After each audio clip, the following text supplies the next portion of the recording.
కర్నూలు జిల్లా మండల కేంద్రమైన వెల్దుర్తిలో ఉత్తమ వసతి గృహ సంక్షేమ అధికారిని అవార్డు అందుకున్న శ్రీమతి శైలజకు ఘన సన్మానం.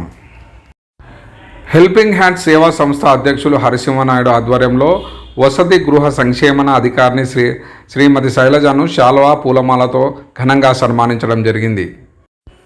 ఈ సందర్భంగా హెల్పింగ్ హ్యాండ్స్ సేవా సంస్థ అధ్యక్షులు హరిసింహనాయుడు మాట్లాడుతూ ఎంతోమంది రైతు బిడ్డలకు, రైతు కూలీల బిడ్డలకు చక్కని వసతి కల్పించి నిస్వార్థంగా వారు చదువులలో రాణించడానికి ఎంతో కృషి చేసిన వెల్దుర్తి బాలికల వసతి గృహ సంక్షేమ అధికారిని శ్రీమతి శైలజకు జిల్లా ఉత్తమ అధికారిని అవార్డు రావడం ఎంతో గర్వకారణమని, సరైన అధికారికి సరైన అవార్డు ఇచ్చిన జిల్లా అధికారులకు, మంత్రి టీజీ భరత్కు ఈ సందర్భంగా హెల్పింగ్ హ్యాండ్స్ సేవా సంస్థ తరపున ప్రత్యేక ధన్యవాదాలు తెలపడం జరిగింది.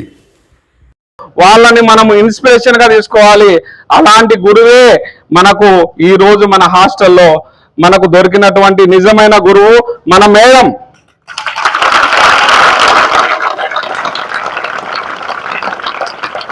ఇంకా గట్టిగా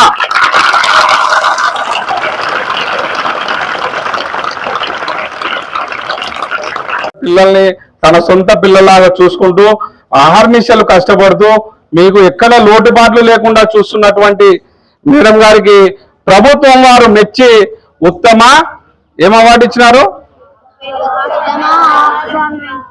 చెప్పండి సార్. మేడం మనము పురస్కరించుకోవడం అంటే గౌరవించుకోవడం అనేది మనకు చాలా సంతోషకరమైన విషయం. ఇలాంటి వాళ్ళు ఉండడము, ఇలాంటి వాళ్ళు సమాజానికి సేవ చేయడం అనేది మా యొక్క అదృష్టంగా మేము భావిస్తాం. మరి ఇలాంటి పురస్కారం, ఒక చిన్న పురస్కారం చేసి వాళ్ళని ఇంకా ఎంకరేజ్మెంట్, మోటివేషన్ చేసుకోవడానికి హెల్పింగ్ హ్యాండ్స్ సొసైటీ వారు ఈరోజు మన దగ్గరికి రావడం జరిగింది. హరిసింహనాయుడు అన్న గారు మరియు మన ఎవరు రామనాయుడు అన్న గారు, గఫూర్ అన్న గారు మొత్తం వచ్చి ఈరోజు చిన్న సత్కారం, సరేనా, మనమందరం సత్కరించుకొని గురువుకి మనము మన యొక్క అభిమానం తెలియజేసుకుందాం, సరేనా. చప్పట్లతో ఒకసారి అందరం కూడా. సొసైటీ అధ్యక్షులు హరిసింహనాయుడు గారికి, మీడియా మిత్రులు రాజా హుసేన్ గారికి, వైద్యం రామనాయుడు గారికి మరియు మా తోటి మిత్రులందరికీ హృదయపూర్వక ధన్యవాదాలు. నేడు మనము ఈ కార్యక్రమము మన 10th క్లాస్ వాళ్లకు 500 అబౌవ్ మార్క్స్ తీసుకొని రావడానికి ఎలా ప్రిపేర్ చేస్తే బాగుంటుంది అని కొన్ని మాటలు చెప్పుకోవడానికి ఈ సమావేశం ఏర్పాటు చేయడం జరిగింది. దానికంటే ముందు ఈ వెల్దుర్తి బాలికల వసతి గృహము అనే ఈ వ్యవసాయ క్షేత్రంలో అద్భుతంగా వ్యవసాయం చేసి ప్రతి ఒక్కరిని, అంటే ప్రతి మొక్క ఏపుగా పెరిగి సమృద్ధిగా ఫలాలను ఇచ్చే విధంగా తోటమాలి, వనమాలి ఏ విధంగా అయితే కష్టపడతారో మన మేడం గారు శైలజమ్మ గారు ఈ హాస్టల్ యొక్క అభివృద్ధికి ఇదే ఉన్నాయి. అటువంటి పిల్లలు కూడా ఉన్నారు. కాబట్టి మీరు దాన్ని దృష్టిలో పెట్టుకొని చదవాల. ఎట్లా ప్లానింగ్ మీకు ఆల్రెడీ ఉంది, ప్లస్ మెటీరియల్స్ కూడా గవర్నమెంట్ సప్లై చేసింది. లాస్ట్ ఇయర్ లేదు కానీ ఈ ఇయర్ మెటీరియల్ అయితే వచ్చింది.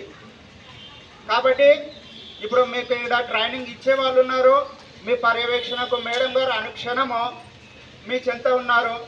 కాబట్టి మీరు చదవడం ఒక్కటే ఆలస్యం. ఇంకా మీరు మంచి ఉన్నత స్థాయి ర్యాంకులు తెచ్చుకుంటారని మేము మనస్ఫూర్తిగా ఆశిస్తూ, సమయభావం వలన నేను మన హెల్పింగ్ హ్యాండ్స్ సొసైటీ అధ్యక్షుల వారిని 2 మాటలు మాట్లాడవలసిందిగా కోరుకుంటున్నాం. బంగారు తల్లులు ఇక్కడ చదువుకుంటున్నారు. వాళ్ళ జీవితంలో అత్యున్నతమైనటువంటి, మహోన్నతమైనటువంటి స్థానానికి ఎదగాలని ఇట్టపోయినప్పుడు అట్టపోయినప్పుడు గుండె కొట్టుకుంటున్నందుకు ఇన్నిసార్లు మిమ్మల్ని వచ్చి కలసడం జరుగుతూ ఉంది. మేడం పర్మిషన్తో కొన్ని సేవా కార్యక్రమాలు కూడా ఇక్కడ చేయడం జరిగింది. మీకు ఆట వస్తువులు అయితేవి, ఆ గేట్ అయితేమి, ఒక చిన్న గ్రంథాలయం ఏర్పాటు అయితేనేమి, అవన్నీ కూడా ఎందుకంటే ఒక రైతు కూలీల బిడ్డలు, ముఖ్యంగా రైతుల బిడ్డలు, అత్యంత నిర్భేద స్థానంలోంచి వచ్చినటువంటి మీరు ఈరోజు విజయం సాధించాల్సిన అవసరం, ఆవశ్యకత మీ భుజస్కంధాల మీద ఖచ్చితంగా ఉంది.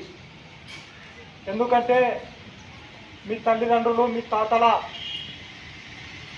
జీవిత కథలు కానీ మీరు తెలుసుకుంటే రెక్కలు ముక్కలు చేసుకొని వాళ్ళు ఆ పొలాలను దున్ని అప్పులలో పడి వాళ్ళ తల్లిదండ్రులు ఎంత ఆనందపడి ఉంటారు, వాళ్ళ పిల్లలు ఎంత ఆనందం పొందుతున్నారు, తర్వాత జీవితంలో ఆమె సాధించిన ఆర్థిక విజయం, ఇవన్నీ మీ కళ్ళ ముందుకు తీసుకురావాలనే ఉద్దేశంతోనే ఆమె సన్మానం చేయడం జరిగింది. మేడం గారు సన్మానం అన్నప్పుడు నుంచి మాకు ససేమిగా వద్దని చెప్పింది. ఎందుకంటే మీతో సోషల్గా మీ మీద ఎంతో ఆశ పెట్టుకున్నారు తల్లిదండ్రులు. కాబట్టి వాళ్ళ ఆశలు, ఆశయాలన్నీ మీరు విజయం చేసి ఈ రాష్ట్రానికి ఎంతో పేరు తీసుకొని వచ్చి మీరు ఒక్కొక్కరు శైలజ మేడంనే మించుకోవాలని హృదయపూర్వకంగా కోరుకుంటూ రోజు 80 మంది పిల్లల్ని నేను ఛార్జ్ తీసుకున్నాను సార్. అయితే ప్రతి ఇయర్ హాస్టల్ డెవలప్ అవుతున్న కొద్దీ పిల్లల స్ట్రెంగ్త్ పెరిగింది. తర్వాత నేను జాయిన్ అయిన రోజు మొత్తం 6 రూములే ఉండినాయి. ఇదంతా ఏది లేదు, అంత ఓపెన్ ప్లేసు, చెట్లు, వెనకంత గుండ్లు, అసలు టాయిలెట్స్ లేవు, చుట్టూ కాంపౌండ్ వల్ల హైట్గా లేదు. ఇవన్నీ గమనించిన తర్వాత అమ్మాయిలకు బాగా అకామిడేషన్ ఉండాలి, సెక్యూరిటీ ఇచ్చి అన్ని వసతులు కల్పిస్తేనే అమ్మాయిలు చదువుకుంటారు అన్న పాయింట్ పైన ఫోకస్ చేసినాను.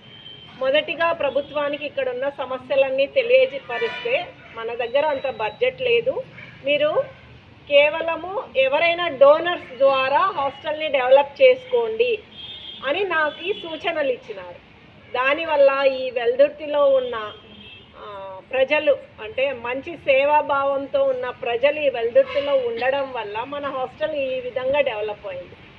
అడిగిన వెంటనే ఫస్ట్ మన హాస్టల్కి అడిగిన వెంటనే ఇప్పుడు 10th క్లాస్ వాళ్ళు ఏదైతే షెడ్లలో ఉన్నారో ఆ షెడ్స్ని దాదాపు 5 lakhs ఖర్చు పెట్టి ఆ షెడ్లన్నీ వేయించినారు. తర్వాత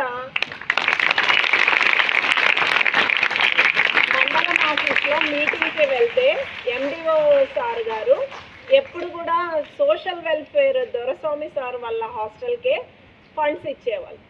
ఎందుకు సార్ ఎప్పుడు బాయ్స్ హాస్టల్కే ఫండ్స్ ఇస్తారు, గర్ల్స్కి ఎందుకు ఇవ్వరు అంటే, అమ్మ అది సోషల్ వెల్ఫేర్, బీసీ వెల్ఫేర్కి ఏ ఫండ్స్ ఉండవు అన్నారు. అయితే బీసీ వెల్ఫేర్లో చదువుతున్నది గర్ల్స్ కదా సార్, గర్ల్స్ కంటూ ఏదైనా ఫండ్ చూసి మాకు హెల్ప్ చేయండి అని నేను అడిగితే అప్పుడు సారు ఆ ఎదురుగా కనపడుతున్న షెడ్ మీరు ఇప్పుడు కూర్చున్న బండపరుపును 4 lakhs ఎస్టిమేషన్తో గవర్నమెంట్ తరఫున ఆ వర్క్ చేయించింది. తర్వాత ఇంకొకసారి అప్లికేషన్స్ చాలా వచ్చినాయి, సీట్లు ఇవ్వలేదు. ఎండిఓ ఆఫీస్కి ఎమ్మెల్యే గారు శ్రీదేవి గారు పిలిపించినారు, మాజీ ఎమ్మెల్యే గారు పిలిపించి, ఏమ్మా ఏం సీట్లు ఇవ్వడం లేదు, ఎందుకమ్మా నువ్వు ఎందుకు సీట్లు ఇవ్వడం లేదు? మేడం గారు అక్కడ అకామిడేషన్ లేదు, ప్లేస్ లేదు, నాకు అకామిడేషన్ ఉంటే తప్ప నేను సీట్లు ఇవ్వడానికి కుదరదు, పిల్లలు పడుకోవడానికి, వాళ్ళు భోజనాలకు, స్టడీ అవర్స్కి ప్లేస్ ఉండాలి, అయితే ప్లేస్ అకామిడేషన్ చేయిస్తే సీట్లు ఇస్తావా అని అడిగి, ఇస్తానమ్మా నేను ఖచ్చితంగా. అప్పుడు సీఎం రిలీఫ్ ఫండ్లో 10 lakhs శాంక్షన్ చేస్తూ ఇప్పుడు ఉన్న డైనింగ్ హాల్ను, స్లీపింగ్ హాల్ను ఆ రోజు ఉన్న ప్రభుత్వము ఏర్పాటు చేసినారు. తర్వాత మన హాస్టల్కి ముఖ్యమైన సమస్య వాటర్ ప్రాబ్లం.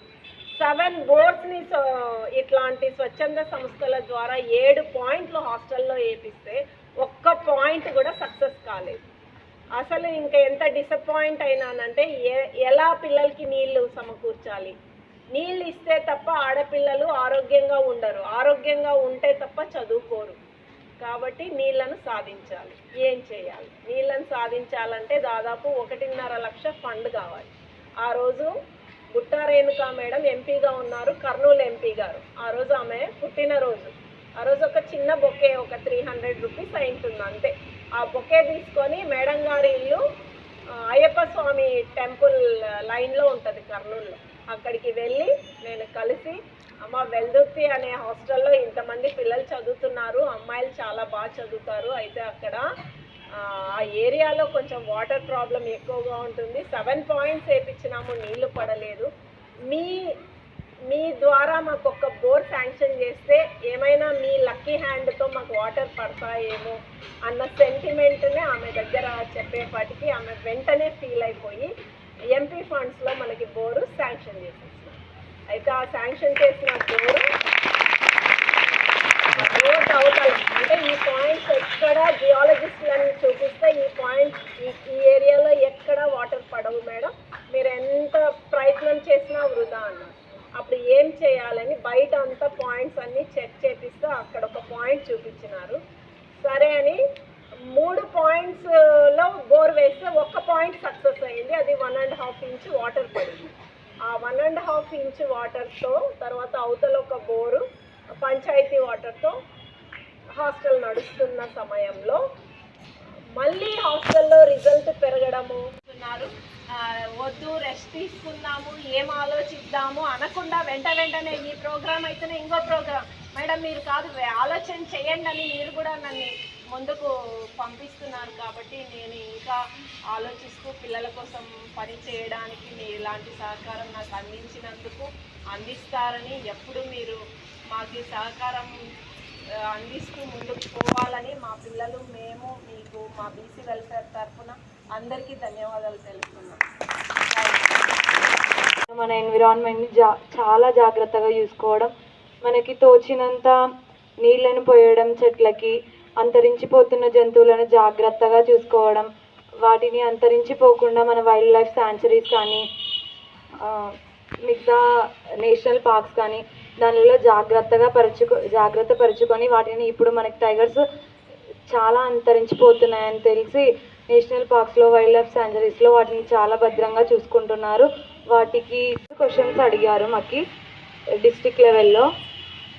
స్కూల్స్ చాలా 18 స్కూల్స్ ఏమో వచ్చాయి. ఆ స్కూల్స్లో క్విజ్లో మేమే ఫస్ట్. ఎక్సలెంట్. అదే దీనికోసమే పాలపిట్టలు వచ్చేసి దీనికోసమే. కాబట్టి అంతరించిపోతున్నటువంటి పశుపక్షాదులు ఫస్ట్ ఇవే ఉన్నాయన్నమాట. అవి మా చిన్నప్పుడు చాలా ఎక్కువ ఉండేటివి, ఇప్పుడు అది కూడా మనం కాపాడుకోగలుగుతాం. మరి ఇంత చక్కటి మంచి పాప సౌమ్య ఈ చిన్న వయసులోనే ఈ అవగాహన రావడం అనేది చాలా సంతోషకరమైన విషయం. మరి మీరందరూ కూడా ప్రతి ఒక్కరు సౌమ్యలాగా ఉంటారా? అంటే ఒక్క విషయంలోనే కదా, అన్ని విషయాల్లో ఉండాలి.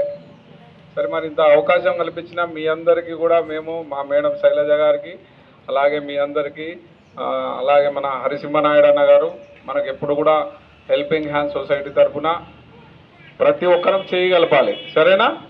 ఇప్పుడు చూడండి, ఆ కుటుంబానికి సహాయం అవుతుంది. అందరం ఒకటే ఇవ్వలేము కదా, అందరు కలిస్తే ఒక కుటుంబాన్ని ఆదుకున్న వాళ్ళం అవుతాం, ఆకలితో ఉన్న వాళ్ళకి అన్నం పెట్టిన వాళ్ళం అవుతాం. అందుకనే ప్రతి ఒక్కరు హెల్పింగ్ హ్యాండ్స్ని మీరు భవిష్యత్తులో గుర్తుపెట్టుకొని ఆ సంస్థకు మీరు కూడా సహాయం అందిస్తారని చెప్పి కోరుకుంటూ ఈ అవకాశం ఇచ్చిన మీ అందరికి కూడా ధన్యవాదాలు తెలియజేసుకుంటాం. నమస్తే తల్లి.